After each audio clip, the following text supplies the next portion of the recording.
গুঞ্জনটা আগেই ছিল যে শান্ত ক্যাপ্টেন্সি ছাড়তে পারেন, সেটাই ছাড়েন। কলম্বো টেস্টে হারের পর সিদ্ধান্তটা কেমন হলো, ওয়ানডেতে কেমন করবে বাংলাদেশ, সবকিছু নিয়ে আমরা কথা বলতে চাই। আমাদের সাথে এই মুহূর্তে স্টুডিওতে আছেন ক্রীড়া বিশ্লেষক দেব চৌধুরী। দেব চৌধুরী, শুভ সকাল, স্বাগত একাত্তরের খেলা যোগে। বিসিবি তাকে না বলে সরিয়ে দিয়েছে ওয়ানডে থেকে, শান্ত তাদের কাউকে না জানিয়ে নিজে সরে গিয়েছেন, মানে টিট ফর টেট। কেমন হলো সিদ্ধান্ত? শান্তর সিদ্ধান্ত যদি বলেন যে আপনি যেটা বললেন যে টিট ফর ট্যাট, সেটা হতেই পারে। এখন বিসিবি বলছে তারা জানে না বা অন্ধকারে ছিল, কিন্তু উল্টো কিন্তু গণমাধ্যমে এই খবর আছে শান্ত বলছেন যে তিনি জানিয়েছেন। এই যে জানানো না জানানো, এই ছবিগুলো না আমাদের কাছে পুরনো, আমরা দেখেছি এই ধরনের নাটক মঞ্চায়িত হতে ক্রিকেট বোর্ডে আমরা দেখেছি। মাশরাফি বলছেন তাকে জানানো হয়নি, নাজমুল হাসান পাপন বলছেন না আমরা মাশরাফির সঙ্গে কথা বলেছি। এই যে বল ঠেলা ঠেলি, এটা বিসিবিতে পুরনো কালচার, অর্থাৎ কালচারের পরিবর্তন হয় না, জিনিসটা খেয়াল করেন। নাজমুল আবেদিন ফাহিম বলছিলেন যে তিনি এটা এক্সপেক্ট করেননি, হয়তো পরে হইতো, অর্থাৎ হইতো এটা তো ওনারা কনফার্ম ছিল। কেন হইতো?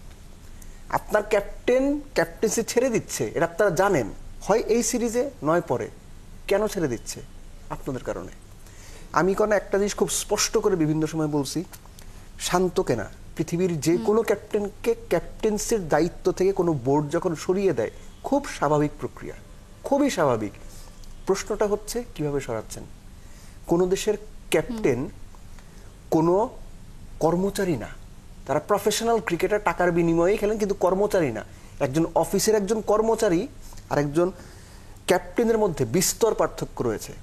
শান্তকে সরানোর প্রক্রিয়াটা ছিল রীতিমতো unprofessional.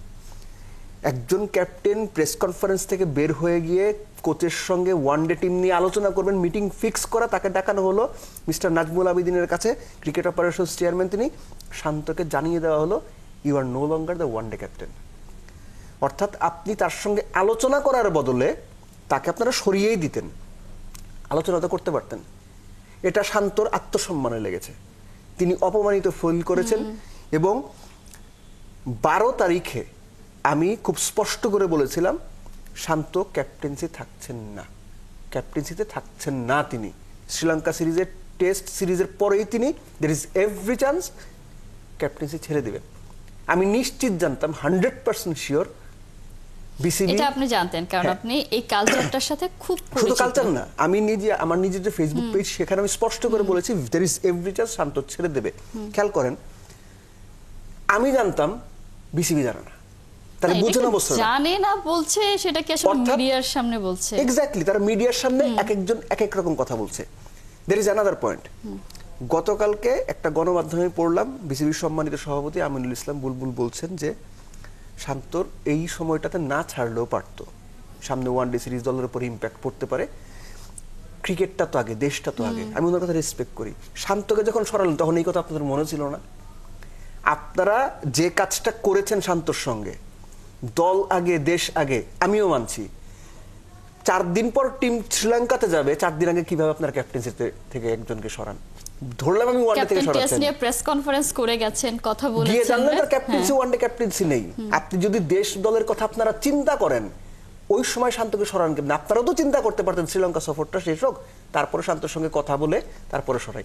So tit for tat যেটা দিয়ে আলোচনাটা শুরু করেছিলেন, শান্তর এই ক্যাপ্টেন্সি ছাড়াটা এই বোর্ডের জন্য দরকার ছিল। তাহলে দেব চৌধুরী, আমরা কি বলতে পারি যে চেয়ারটাতে আসলে একটা সমস্যা আছে? যারা এখন বলছেন যে শান্ত কেন দেশের কথা আগে ভাবছেন না, নাজমুল উদ্দিন ফাহিম, তিনি এইরকম একটা সিচুয়েশনে তিনি হয়তো বিসিবি সব থেকে বেশি সমালোচনা করতেন আগের সিচুয়েশনে যদি থাকতেন। চেয়ার পেলে সবাই বদলে যায়, রাইট।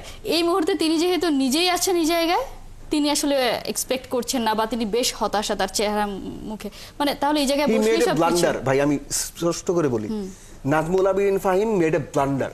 উনি ক্রিকেট অপারেশনসের চেয়ারম্যান বা বিসিবিতে আসার পরে একটা সিদ্ধান্ত আমাকে দেখান তো যে নাজমুল আবেদিন ফাহিম দারুণভাবে করেছেন। ক্রিকেট বোর্ডের বাইরে যখন ছিলেন তখন গণমাধ্যম তার কাছে ঝাঁপিয়ে পড়তো। কেন?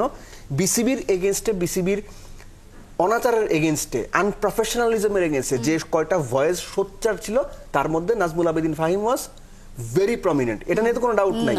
সেই মানুষটা বিসিবিতে আসলেন, কি করেছেন উনি বিসিবিতে আসার পরে? বিসিবিতে আসার পরে তার যে কার্যকলাপ, এর মধ্যে প্রশ্নবিদ্ধ না এমন কার্যকলাপই কম। সো উনি কি বলছেন এখন, সেটার চাইতে ওনার অ্যাকশনস গুলো কি কি, সেটা অনেক বেশি ম্যাটার করে। তাহলে সমস্যাটা কোথায়? এই লোকটা এত অল্প সময়ে, বা লোক না শুধু, মানে এই জায়গাটায় এত অল্প সময় কিভাবে আসলে বদলে যায়? দেখেন, আমি একটা কথা বলি,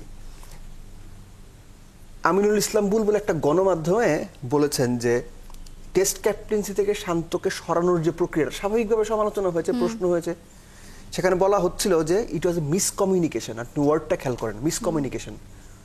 মাল্টি ন্যাশনাল এবং কর্পোরেট কালচারে কাজ করার অভিজ্ঞতা থেকে আমি জানি মিসকমিউনিকেশন, মিসআন্ডারস্ট্যান্ডিং এগুলা মিথ্যা এবং অদক্ষতাকে চাপা দেওয়ার সবচেয়ে বড় ওয়ার্ড। এটা কি আপনার মহল্লার ক্লাবের ক্যাপ্টেন পল্টুরে বাদ দিয়ে বিল্টুরে আপনি নিয়োগ দিচ্ছেন? পল্টু চলে গেছে, বিল্টু এখন ক্যাপ্টেন। এটা কি মহল্লার ক্লাব? এটা টেস্ট প্লেয়িং কান্ট্রির ওয়ানডে ক্যাপ্টেনকে সরাচ্ছেন আপনি। মিসকমিউনিকেশন কেন হবে? আর এই জায়গাতে মিসকমিউনিকেশন হওয়া মানে কি? ইট ওয়াজ আটারলি ডিসগাস্টিং। আপনারা চূড়ান্ত অপেশাদার। ক্যাপ্টেন সরাইতে গিয়ে আপনারা যদি মিসকমিউনিকেশনের কথা বলেন, আপনার গোড়া সিস্টেমটাই তো গলদ। নাজমুল আবেদিন ফাহিমের কথা বলছিলেন, উনি কিভাবে চিন্তা করলেন শান্ত ক্যাপ্টেন্সিতে থেকে যাবে? আপনি তাকে ডেকে নিয়ে জানিয়ে দিলেন you are no longer the one day captain. অথচ এই শান্তকে চ্যাম্পিয়ন্স ট্রফির সময়ও ওই সিগন্যাল দেওয়া হয়েছে, টিম সাজাও তুমি। যে ক্যাপ্টেন জানে যে একটু পরে গিয়ে সে কোচের সঙ্গে ওয়ান ডে টিম নিয়ে কথা বলবে, প্রেস কনফারেন্স থেকে বের হয়ে গিয়ে সে জানছে তার ক্যাপ্টেন্সি নাই। চূড়ান্ত অপেশাদার, অগ্রহণযোগ্য। এবং একই সঙ্গে যিনি চেয়ারে যান, ওই বলা হয় না যিনি যান লঙ্কায় তিনি হয় রাবণ, এইটা ভাই বাংলাদেশের ক্রিকেট সিস্টেমে প্রমাণিত সত্য। এর চাইতে দুঃখজনক আর কিছু হইতে পারে না। এবং এর সঙ্গে আমি ছোট করে যোগ করে দিই, এই যে নাজমুল আবেদিন ফাহিমকে আপনার বিসিবি থেকে একটা একদম গণমাধ্যমে এভিডেন্ট বলা হচ্ছে যে একটা উড়ো উড়ো খবর শুনেছেন যে শান্ত ক্যাপ্টেন্সি ছাড়তে পারে। সো উড়ো উড়ো খবর শুনে তারা শ্রীলঙ্কাতে নাজমুল আবেদিন ফাহিমকে উড়িয়ে পাঠিয়েছেন। তিনি উড়ে গিয়ে 3 ক্যাপ্টেনের সঙ্গে কথা বলবেন এবং উড়ে উড়ে সমস্যার সমাধান করতে পারবেন। কিচ্ছু পারেন নেই। প্লেয়ারদের তাদের উপর যে আস্থা নাই, চূড়ান্ত অনাস্থা তৈরি হয়েছে, ড্রেসিং রুমের ডিস্টেবিলাইজেশন তাদের কারণে হচ্ছে, এটা ওরা বুঝতেছে না। বুঝবে আর কদিন পরে গেলে বুঝবে। গণমাধ্যমে কথা বলা শুরু হয়েছে, তো এটা যখন চূড়ান্ত আকার ধারণ করবে তখন বুঝবে। এবং এর সঙ্গে আমি ছোট করে অ্যাড করে দিই, আপনি এই যে বিভিন্ন সময় মেন্টর হিসেবে তিনি যাচ্ছেন, নাজমুল আবেদিন ফাহিমের কথা আমি বলছি। এই বোর্ড আপনার গঠন হয়েছে যখন থেকে, সরকার পরিবর্তনের পর তো বোর্ডটা গঠন হলো, উনি কয়টা বিদেশ ট্যুর করছে এই পর্যন্ত? একটু খোঁজ নিয়ে দেখেন তো। এই শোটা শেষ করে আপনি একটু গাইডে দেখেন। এই যে একটা বিদেশ ট্যুর আইলেই যাইতে হবে, এটা নিয়ে প্রচুর সমালোচনা ছিল। বিসিবিতে যখন Jalal Yunus cricket operations chairman ছিল, আকরাম খান যখন চেয়ারম্যান ছিল, তাদের নিয়ে প্রচুর সমালোচনা ছিল। তারা টিম হোটেলে থাকতেন না, দামি হোটেলে থাকতেন, এই করতেন ওই করতেন। আপনারা এগুলো সমালোচনা করছেন। আপনি এখন কেন যান? কেন আপনার প্রত্যেক ট্যুরে বিদেশে যাইতে হবে? কেন? কি মধু আছে এখানে? বিদেশ ট্যুরে ফার্স্ট ক্লাসে কিংবা ধরেন যে আপনার বিজনেস ক্লাসে ভ্রমণ করা আনন্দময়, তো এই আনন্দ থেকে কেউ বঞ্চিত হয়ে যায় না। বাইরে যখন থাকে তখন অন্য কেউ আনন্দ পেতে দেখে না, খারাপ লাগে, কষ্ট হয়, কিন্তু দিন শেষে সবাই ওই আনন্দটাই পাইতে চায়। এটা হচ্ছে ক্রুয়েল রিয়েলিটি এবং এটা এখন প্রমাণিত। একেবারে সবাই আসলে একই রকম, কম বেশি মোরলেস একই রকম। এবং ততক্ষণ পর্যন্ত ওই জিনিসটাকে আমরা খারাপ বলবো যতক্ষণ পর্যন্ত আমার সাথে না হবে, বা মানে আমি যখন আবার এনজয় করতে শুরু করব তখন আবার সবকিছু ভাই সুযোগের অভাবে সৎ, রাইট, যেটা আসলে আমরা সবসময় বলি। সে সৎ কেন? কারণ সে অসৎ হওয়ার সুযোগটা তার লাইফে সুযোগ পাওয়া মাত্র তার আসল চেহারা বেরিয়ে আসে। এটা পার্টিকুলার কোনো ইন্ডিভিজুয়াল না, সামগ্রিকভাবে আমি বললাম। এবার আসি, এই যে ঘটনাটা ঘটলো, এটার প্রভাব কি ওয়ানডে সিরিজে পড়বে কিনা? বা আমরা যদি টেস্ট নিয়ে কথা বলি ওভারঅল, শান্ত তো এই টেস্ট সিরিজের আগেও তিনি জানতেন যে তিনি আরও 1 বছর টেস্টের নেতৃত্ব তিনি দেবেন, সেটা আসলে হয়নি। প্রথম টেস্ট যখন ড্র করলো, আপনার সাথে আমার কথা হচ্ছিল যে কেন জেতার চেষ্টাটা করলো না। পরের ম্যাচে আমরা আসলে একেবারেই যে চিরায়ত বাংলাদেশকে দেখে অভ্যস্ত, মানে আমরা সোজা বাংলায় বলতে পারি বাংলাদেশ ফর্মে ফিরেছে পরের টেস্টে এসে, তাদের যে রেগুলার ফর্ম সেটা।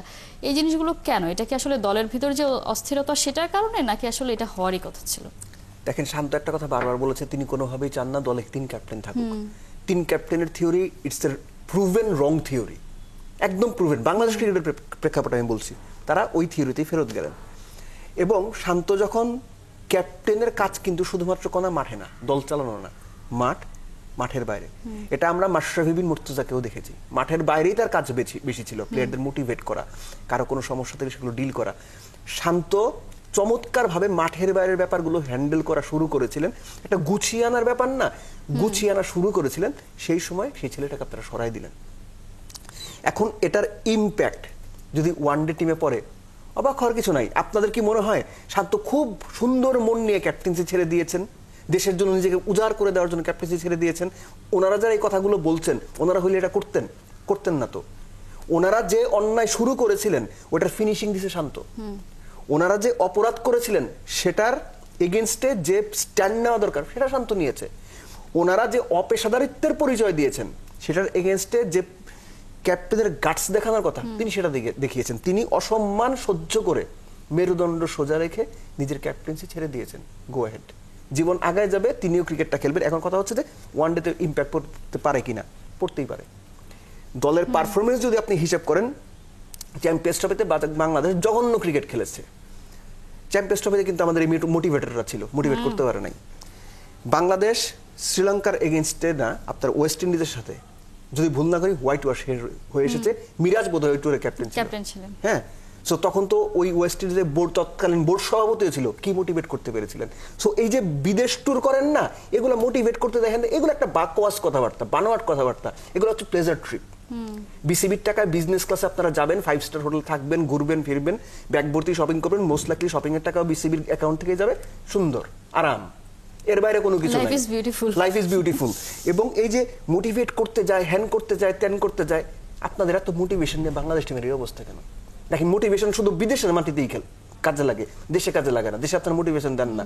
আমি আবার বলি, এগুলো সব বাকওয়াস কথাবার্তা, এগুলো কানে নেওয়ার কোনো কারণ নাই।